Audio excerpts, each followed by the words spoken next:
Hello UPSC aspirants, I hope you all are doing good and I welcome you all to the channel UPSC Mentorship by Prep-IAS. So आज हम एक important current affairs topic discuss करेंगे which is regarding Maoism. So recently it has been seen that Chhattisgarh police ने जो CPIM that is Communist Party of India Maoist के जो general secretary हैं बासवा राजू, ठीक है, तो इनको अभी हमने न्यूट्रलाइज कर दिया है. अगर आप जनरली देखेंगे तो गवर्नमेंट का अभी एक टारगेट है. सो आर होम मिनिस्टर उन्होंने रिसेंटली बोला था कि 2026 तक हमें लेफ्ट विंग एक्सट्रीमिज्म को खत्म करना है. So today we will be understanding this topic in detail कि माओइज्म आखिर होता क्या है, इसके कॉजेज क्या है, what are the impacts and what are the initiatives जो गवर्नमेंट ने इसके लिए लिए हैं ताकि हम लेफ्ट विंग एक्सट्रीमिज्म को कंट्रोल कर सकें. साथ में हम ये भी देखेंगे कि आगे क्या सोल्यूशंस हो सकते हैं ताकि हम इस प्रॉब्लम से डील कर सकें. सो बेसिकली माओइज्म से क्या हो रहा है कि बहुत ज़्यादा प्रॉब्लम्स क्रिएट होती हैं, हम इंफ्रास्ट्रक्चर क्रिएट नहीं कर पा रहे हैं etcetera. And here I have discussed it as a UPSC answer. तो अगर आप चाहें तो आप खुद भी आंसर राइटिंग प्रैक्टिस कर सकते हैं. आप अपना आंसर कमेंट सेक्शन में लिख सकते हैं या टेलीग्राम ग्रुप पर सेंड कर सकते हैं जहां पर हम उसका रिव्यू करके आपको देंगे बाय इंटरव्यू अपीयर्ड मेंटोर्स.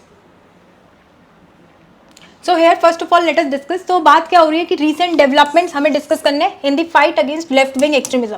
तो पिछले एक सालों में आपने काफ़ी बार ऐसी न्यूज़ पढ़ी होगी जहाँ पे माओइस्ट टारगेट्स को हिट किया जा रहा है. ओके, उन पे लीडर्स पर अटैक किया जा रहा है.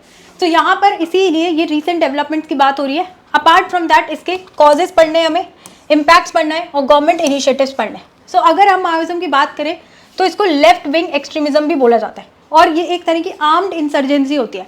आर्म्ड इंसर्जेंसी मतलब दे आर वेपन्स वगैरह लेकर इनका मेजर एम रहता है कि जो गवर्नमेंट है, ठीक है, स्टेट है, उसको ओवरथ्रो करना है. ओके, और एक कम्युनिस्ट रिजीम इनको इस्टेब्लिश करनी है क्योंकि इनका मानना है कि जो करंट फॉर्म ऑफ गवर्नमेंट है ये हमारे लिए इतने अच्छे वेलफेयर मेजर्स नहीं ले रही है. So we need a communist regime ताकि कंट्री में प्रॉपर वेलफेयर मेजर्स आ सके. ये इंस्पायर्ड है चाइनीज रिवोल्यूशनरी माओ जेडोंग जहाँ पे it advocates for people's protected war. That is कि लोगों को कंटिन्यूसली स्टेट के खिलाफ लड़ना पड़ेगा ताकि उनका वेलफेयर हो सके. मेनली ये रूरल और ट्राइबल एरियाज़ में होता है. अब रूरल और ट्राइबल एरियाज़ में ये मेनली क्यों हो रहा है, क्योंकि यही वो एरियाज़ हैं जहाँ पर इतना ज़्यादा डेवलपमेंट नहीं पहुँच पा रहे हैं. अब यहाँ पर अगर लोगों के पास खाने को नहीं है, पीने को नहीं है, तो उनको क्या फील होगा कि हाँ, जो सरकार है वो हमारे लिए कुछ नहीं कर रही है. अब इसमें रीसेंट कॉन्टेक्स्ट क्या है, तो टॉप माओइस्ट लीडर, ठीक है, जिनको Nambala Keshava Rao also known as Basava Raju, ठीक है, इनको हमने न्यूट्रलाइज किया. अब ये जो बासवा राजू है, he was responsible for multiple naxalite attacks, ठीक है, जैसे कि सुकमा में, गढ़चिरौली में एक्सेट्रा. यहाँ पे इन्होंने मल्टीपल अटैक्स किए थे. He was one of the most wanted Maoist leaders थे और multiple major attacks Sukma, Gadchiroli, जहाँ पर हमारे आर्म्ड फोर्सेस पर अटैक हुआ था, उसके लिए रिस्पॉन्सिबल थे. तो इनकी डेथ हमारे लिए एक बहुत बड़ी सक्सेस है फॉर द सिक्योरिटी फोर्सेस, ठीक है. अब आप सोचिए, अगर कोई मूवमेंट चल रहा है, उसके लीडर की ही अगर डेथ हो जाए तो मूवमेंट में स्लो डाउन तो डेफिनेटली आएगा. और हमारा जो खुद का गोल है कि 2026 तक हमको इंसर्जेंसी खत्म करनी है, उसको अचीव करने के चांसेस बढ़ जाते हैं. नाउ इस कॉन्टेक्स्ट में इट इज़ वेरी इंपॉर्टेंट कि आपको पता हो कि ये माओइस्ट अफेक्टेड एरियाज कौन से हैं. तो ओवरऑल कंट्री में 10 डिस्ट्रिक्ट्स हैं जो कि 10 स्टेट्स हैं जो कि माओइस्ट अफेक्टेड है और इनको रेड कॉरिडोर बोला जाता है. तो अब इसको मैंने कैसे याद किया है, जैसे कि एमपी, यूपी, एमपी से निकला छत्तीसगढ़, ठीक है, उसके बाद बिहार, बिहार से निकला झारखंड, देन छत्तीसगढ़ का पास होता है महाराष्ट्र, तो एक महाराष्ट्र आप याद कर लीजिए. मोस्टली आप ये स्टेट्स देखेंगे तो ये वो स्टेट्स हैं जो कि कंपैरेटिवली डेवलप्ड नहीं है. महाराष्ट्र में भी स्पेसिफिकली ये उन्हीं रीजन्स में है जहाँ पर जो महाराष्ट्र के लेस डेवलप्ड एरियाज हैं. फिर उसके बाद उड़ीसा, उड़ीसा के बगल में वेस्ट बंगाल. उसके बाद 2 और स्टेट्स हैं, दैट इज आंध्र प्रदेश, और आंध्र प्रदेश से निकला उसका छोटा भाई तेलंगाना, ठीक है. तो इस तरह से आप इसको याद रख सकते हैं. So these are the 10 states. 30 districts को हम क्लासीफाई करते हैं most affected under security related expenditure scheme. अब इसके कॉजेज क्या क्या होते हैं माओइज्म के. तो सबसे पहला कॉज तो सोशियो इकोनॉमिक डेप्रीवेशन ही होता है. That is proper educational facilities, health facilities, ये सब नहीं होती है, तो लोगों को ज़्यादा लगता है कि हाँ, जो गवर्नमेंट है वो हमारे लिए कुछ कर नहीं रही है, and they go for Maoism.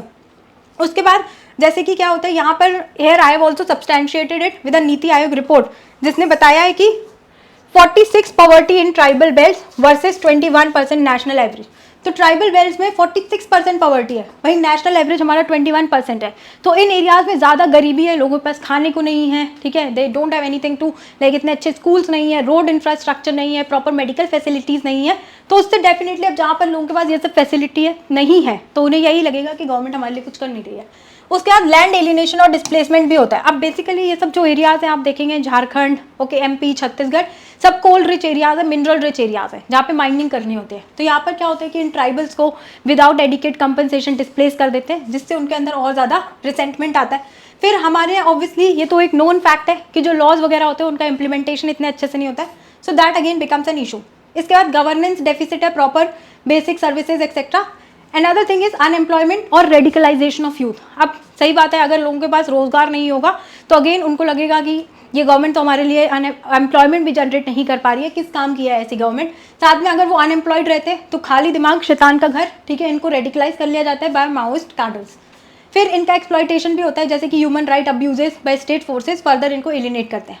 अब इसका इम्पैक्ट क्या क्या है, तो सबसे पहले तो ये हमारे डेमोक्रेटिक इंस्टीट्यूशंस को थ्रेटन कर रहा है। कैसे, तो ये लोग भाई डेमोक्रेटिकली इलेक्टेड गवर्नमेंट जो हम 5 साल में इलेक्ट करते हैं उसी के अगेंस्ट तो ये लोग अपनी लड़ाई लड़ रहे हैं।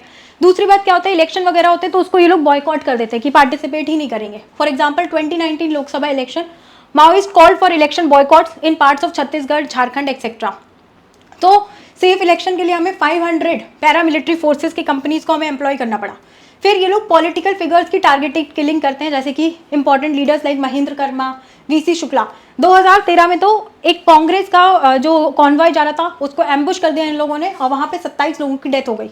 फिर अब ये सब, जैसे अब जहाँ पर इतना ज़्यादा वायलेंस होगा तो वहाँ का बिजनेस भी इम्पैक्ट होगा, इकोनॉमी फ्लरिश नहीं कर पाएगी, तो इकोनॉमी पे भी इम्पैक्ट आता है। जैसे कि झारखंड और उड़ीसा, जैसे कि मैंने आपको बताया, they are already coal and iron और रिच एरियाज, बट क्योंकि वहाँ पर इतना ज़्यादा वायलेंस है तो इन्वेस्टमेंट इतना अच्छा नहीं आ पाता है। फिर डिलेज होते हैं, extortion threats, obviously destruction of infrastructure, क्योंकि ये माओइस्ट जो हैं they are against the government. तो गवर्नमेंट के अगेंस्ट है तो क्या करते हैं, जो भी गवर्नमेंट क्रिएटेड इंफ्रास्ट्रक्चर होता है, रेलवे ट्रैक्स एक्सेट्रा, उन सबको आके डिस्ट्रॉय कर देते हैं ये लोग।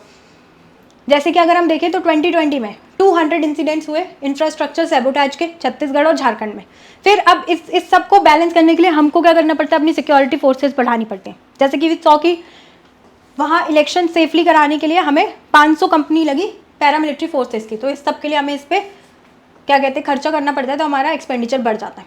फिर सोसाइटी पे भी इम्पैक्ट होता है, क्योंकि जहाँ पे भी जो भी माओइस्ट अफेक्टेड एरियाज हैं वहाँ पे वायलेंस होने लगता है, अटैक्स होने लगता है, तो सिविलियन कैजुअलिटीज़ हो जाती हैं। फिर फोर्स रिक्रूटमेंट कर रहे हैं, कई बार ये लोग ट्राइबल यूथ का फोर्स रिक्रूटमेंट कर लेते हैं उनको। फिर डिस्प्लेसमेंट भी होता है लोगों का, जहाँ पे भी वायलेंस हो रहा है वहाँ पे लोगों को वहाँ से हटाना पड़ता है कि यहाँ पे तो कॉन्फ्लिक्ट चल रहा है, ठीक है, आपकी जान को खतरा है, आप यहाँ से जाइए, तो उन्हें अपना घर वर सब छोड़ के जाना पड़ता है, तो उससे लोगों को ट्रॉमा होता है। एजुकेशन नहीं हो पा रही है, क्योंकि इन LWE areas, left wing areas, over 3000 schools have been closed or destroyed due to fear और माओइस्ट अटैक्स। तो अब माओइस्ट अटैक की वजह से स्कूल बंद हो गए, तो अब बच्चे पढ़ेंगे कहाँ पर। हेल्थ एंड गवर्नेंस वैक्यूम भी रहता है। Now what are the government initiatives, तो गवर्नमेंट इनिशिएटिव्स को हम डिवाइड कर सकते हैं into security measures, development initiatives and rehabilitation. Security measures का क्या है कि एग्रेसिव स्ट्रैटेजी बनाएंगे, फोर्स यूज़ करेंगे, जैसे कि अभी हाल ही में हमने ये माओइस्ट के जो सेक्रेटरी जनरल थे इन पर अटैक किया, तो इसके लिए एक स्ट्रैटेजी लेकर आए हैं हम, समाधान डॉक्ट्रिन। फिर CRPF की स्पेशल फोर्सेज है जैसे कि कोबरा, फिर एक और हमने स्पेशल पुलिस फोर्स बनाई है जैसे कि ग्रे हाउंड्स, आंध्र प्रदेश और तेलंगाना में ये मैनेज करती है लेफ्ट विंग एक्सट्रीमिज्म को। उसके बाद मेनली हम बात कर रहे हैं कि लोगों में जो ये रिसेंटमेंट है, ठीक है, गवर्नेंस वैक्यूम जैसे कि एक कॉज है, कॉजेज का ऑपोजिट ही सोल्यूशन होता है। तो अगर गवर्नेंस वैक्यूम है तो आपको वो लेकर आनी पड़ेगी, तो इसलिए हम जैसे एजुकेशन, हेल्थ, लाइवलीहुड ये सब बढ़ाने के लिए यहाँ पर एस्पिरेशनल डिस्ट्रिक्ट प्रोग्राम लेकर आए हैं। फिर प्रॉपर इंफ्रास्ट्रक्चर के लिए we have the road connectivity project. Then एक कॉज हमने पढ़ा था दैट इज कि अनएम्प्लॉयमेंट है, ठीक है, तो अनएम्प्लॉयमेंट है तो उसके लिए what we have to do, we have to go for skill development, तो स्किल डेवलपमेंट करेंगे। देन सरेंडर और रिहेबिलिटेशन, तो हम बोलते हैं कि जो माओइस्ट लोग हैं कि आप लोग सरेंडर कर दो, कुछ नहीं करेंगे, आपको रिहेबिलिटेट करेंगे, आपका स्किल डेवलपमेंट कराएंगे, ये सब करना आप बंद कर दीजिए।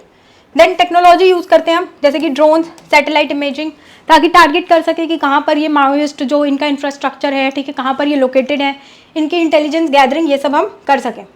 Now last is your way forward, कि अल्टीमेटली सोल्यूशन क्या है, तो सबसे पहले तो ग्रास रूट गवर्नेंस हमको स्ट्रेंथन करनी पड़ेगी, ओके, लोगों की नीड समझनी पड़ेगी, ट्रांसपेरेंसी, अकाउंटेबिलिटी ये सब हमको इंश्योर करनी पड़ेगी। जो लैंड और फॉरेस्ट राइट्स हैं, क्योंकि मोस्टली ये ट्राइबल एरियाज में हो रहा है, तो वहाँ पर लैंड और फॉरेस्ट राइट्स का प्रॉपर इंप्लीमेंटेशन होना चाहिए। सेंटर और स्टेट, कई बार क्या होता है कि हम प्रॉपर इंटेलिजेंस गैदरिंग नहीं हो पाती है, क्योंकि सेंटर और स्टेट फोर्सेस में कोऑर्डिनेशन नहीं होता है, तो वो अगर सही से रहेगा तो हमें इंटेलिजेंस शेयरिंग होगी, जिसकी वजह से हम ये माओइस्ट लीडर्स को जल्दी से जल्दी पकड़ पाएंगे। फिर अल्टीमेटली तो क्या है कि आपको डायलॉग पर ही करना पड़ेगा फोकस, ओके, बातचीत करो, उनको समझाओ कि हम आपके वेलफेयर के लिए ही हैं, आपके वेलफेयर के लिए स्कीम्स हम बनाएंगे।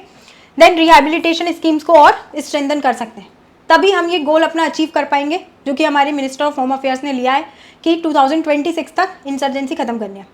अल्टीमेटली हम इसको कौटिल्य के एक कोट से खत्म कर सकते हैं, दैट इज कि जो किंग है उसको सिर्फ एक्सटर्नल एनिमीज से नहीं, इंटरनल एनिमीज के अगेंस्ट भी लड़ना पड़ेगा, ठीक है। So this is all about the important topic of Maoism. तो इसी तरह के और करंट अफेयर्स टॉपिक्स के ब्रेकडाउन के साथ हम आगे और भी वीडियोस लाएंगे। So stay tuned for more videos and thank you for watching this.